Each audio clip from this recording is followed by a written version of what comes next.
Hi guys, હું મારવાણિયા તૃષા જુનાગઢ ગુજરાતથી તમારા બધાનું આપણી યુટ્યુબ ચેનલ તૃષા કા તડકામાં સ્વાગત કરું છું. મિત્રો, હવે શિયાળો જવાની તૈયારીમાં છે, તો આપણે હજી શિયાળાનો લાભ ઉઠાવી અને એક સરસ મજાની ચાટ બનાવીએ.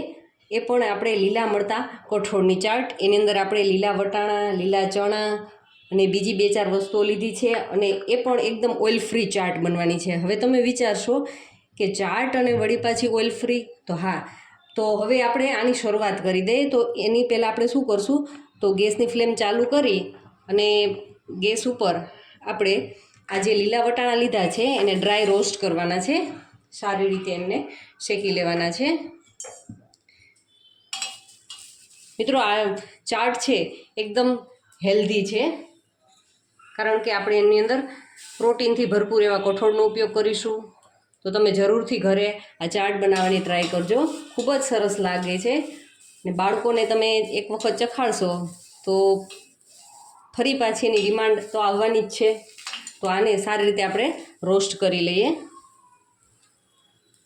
આપણે વટાણાને એટલા જ રોસ્ટ કરવાના છે કે એની અંદરથી એનો જે કાચો ટેસ્ટ આવે એ ટેસ્ટ ન આવે. તમે જુઓ, હવે એમનો કલર બી થોડો ચેન્જ થઈ ગયો છે અને એ સારી રીતે રોસ્ટ થઈ ગયા છે. તો આપણે એમને કાઢી લઈએ અને હવે એમની અંદર આપણે લીલા કાબુલી ચણા જે આવે છે એ ચણા લીધા છે, તો એને પણ એ જ રીતે રોસ્ટ કરવાના છે. હવે એમને સારી રીતે રોસ્ટ કરી લઈએ. હવે જુઓ, ચણાનો કલર છે એ પણ ચેન્જ થઈ ગયો છે, સારી રીતે શેકાઈ ગયા છે. તો હવે આપણે એમને પણ સાઈડ પર લઈ લઈએ. હવે આપણે અહીંયા આ લોઢીની ઉપર જ મેં 2 અડદના પાપડ લીધા છે. એ પાપડને સારી રીતે રોસ્ટ કરવાના છે. હવે જુઓ, અને ગેસની ફ્લેમ ઉપર ડાયરેક્ટ પણ આપણે રોસ્ટ કરી શકીએ, પણ મેં એ રીતે નથી કર્યા.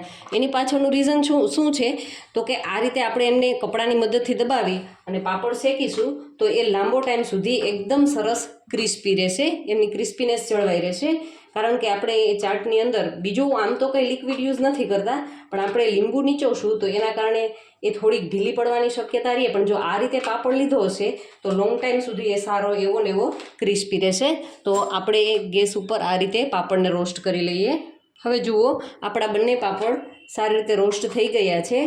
બસ, તો હવે આપણી ચાટને બનતા કોઈ જ વાર નહીં લાગે અને આ એકદમ બનાવવી ઇઝી છે. કદાચ તમારી સાથે બાળકો હશે તો બાળકો પણ એને આરામથી બનાવી શકશે. તો હવે આપણે એમની તૈયારી કરી લઈએ. હવે જુઓ મિત્રો, આપણા બધી જ વસ્તુઓ છે એ અહીંયા રેડી છે. તો હવે આપણે જે પાપડ રોસ્ટ કર્યા હતા એનો ભૂકો કરીને આની અંદર લેશું. તો આ જો તમે એની ક્રિસ્પીનેસ સંભળાતી હશે, કેટલો સરસ અવાજ આવે છે. તો આ રીતે એમના એકદમ નાના નાના પીસીસ કરી લેવાના છે. આપણે ઘરની અંદર પડેલી જ વસ્તુઓ છે ને કંઈક ક્યારેક એવું ઈચ્છા થઈ જાય કે કંઈક ચટપટું ખાવું છે, તો આ 2 જ મિનિટની અંદર રેડી થતી ચાટ છે. હવે જુઓ, પાપડ રેડી થઈ ગયા છે. તો એમની અંદર આપણે આ લીલા વટાણા છે એ લેશું, પછી લીલા ચણા શેકેલા હતા એ એની અંદર એડ કરીશું, અને આ મેં સિંગદાણા લીધા છે, એ શેકેલા સિંગદાણા છે. જુઓ, આપણે આમાં તેલનો ઉપયોગ તમે જોઈ શકો છો, ક્યાંય કર્યો નથી. હવે આ ટમેટા લીધા છે, નાના નાના પીસીસ કરીને ટમેટા એડ કરીશું. આ ડુંગળી છે, ડુંગળી, અને એમની અંદર દાડમના બીજ છે, દાડમના બીજ નાખી અને ધાણા ભાજીથી આ રીતે ગાર્નિશ કરી અને હવે એમના અંદર મસાલા નાખવાના રહ્યા. તો આપણે સ્વાદ અનુસાર નિમક એડ કરીશું. 5 ચમચી જેટલું આપણે નાખશું મરી પાવડર, ને ચપટી ભરીને લાલ મરચું પાવડર, અને થોડો ઉપરથી આ રીતે ચાટ મસાલો સ્પ્રિંકલ કરી ને હવે એમને સારી રીતે બાઉલની અંદર આ રીતે મિક્સ કરીએ તો આપણી ચાટ છે એકદમ રેડી થઈ જાય છે. થોડી એવી ભૂખ લાગી હોય અને કંઈક સરસ આવું મજાની વસ્તુ મળી જાય તો બાળકોને મજા આવી જાય, મોટાઓને પણ મજા આવી જાય. તો આપણી ચાટ છે એકદમ સરસ રેડી છે. તમે જોઈ શકો છો, ખૂબ જ સરસ દેખાવ આવે છે એમનો. તો મિત્રો, આવી ચાટ અને એવી બીજી અલગ અલગ વસ્તુઓ જોતી રહેવી હોય તો તમારે મારા વિડીયોને લાઈક કરી, ચેનલને સબસ્ક્રાઈબ કરી અને તમારે બેલ આઇકન પ્રેસ કરી અને નોટિફિકેશન મેળવતું રહેવાનું છે. Thank you for watching my videos.